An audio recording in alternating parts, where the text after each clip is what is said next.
More protests in the United States as people demand that the economy reopens, despite the U.S. being the worst hit nation from the coronavirus. There are now more than 758,000 infections and over 40,000 deaths.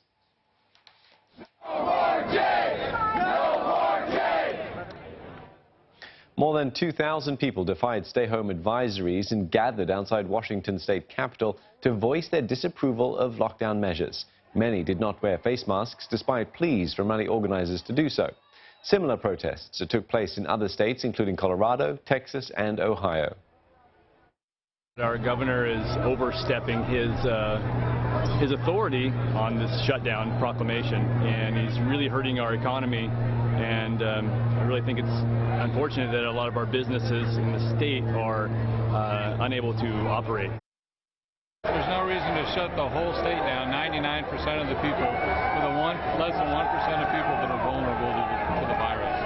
And the facts speak for themselves. It's true. U.S. federal guidelines recommend states consider lifting restrictions only if they record 2 weeks of declining cases. There's some good news for New York, which bore the brunt of the virus in the United States. The peak of the outbreak in that state appears to be over. But Governor Andrew Cuomo says more testing has to be done before measures can be rolled back. We're going to sample people in the state, thousands of people in the state, across the state, to find out if they had the antibodies. That will tell us, for the first time, what percent of the population actually has had the coronavirus and is now, at least short-term, immune to the virus. This will be the first true snapshot of what we're really dealing with. And for more, Simon Marks joins us from Washington, D.C. Simon, as we saw, thousands of Americans believe that the country's economy is ready to reopen.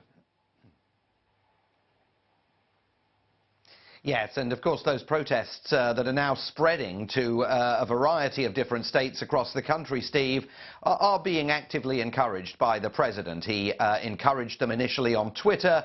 Over the weekend, he described the protesters as great people, as very responsible people, and we're in a very strange situation here where the president of the United States is essentially encouraging protesters to rise up and complain about his own government's recommendations and guidelines. He even maintained in one briefing that the protesters that he had seen were engaged in safe distancing. Well, very clearly from the video that we just watched from Washington state, that wasn't the case there. Protests spread to Minnesota, Kentucky, Pennsylvania, Florida and Texas over the course of the last few hours. And the president's own public health advisors are concerned about this. Dr. Anthony Fauci, who of course is on the president's coronavirus task force, he is the director of the National Institutes of Health, has just appeared here on ABC's Good Morning America and said that these protesters are risking the creation of a fresh spike of coronavirus infections, which is precisely what the country doesn't want to see right now. That language coming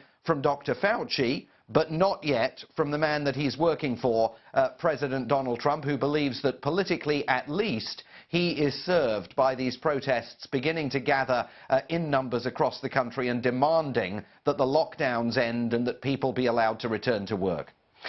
Simon, besides the battle against this COVID-19, against the virus, there's another battle. You know, we heard Andrew Cuomo there saying, about testing. So it appears that these virus testing rates have now taken center stage in the battle between Mr. Trump and his state governors?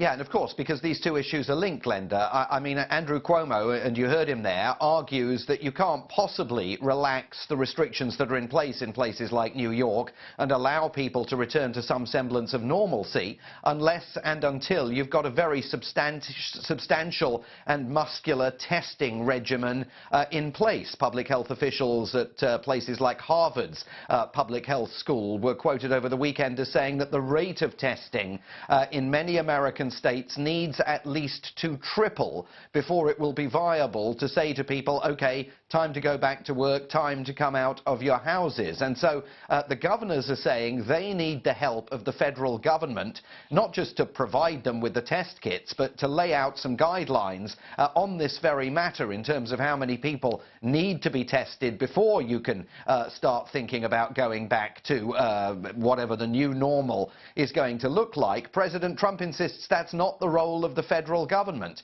He defines the federal government's role here as being one of backup. He'll back up the states in their quests to engage in tests, but he's not interested, at the moment at least, in leading the effort. All right, thanks for that. Simon Mark speaking to us from Washington, D.C.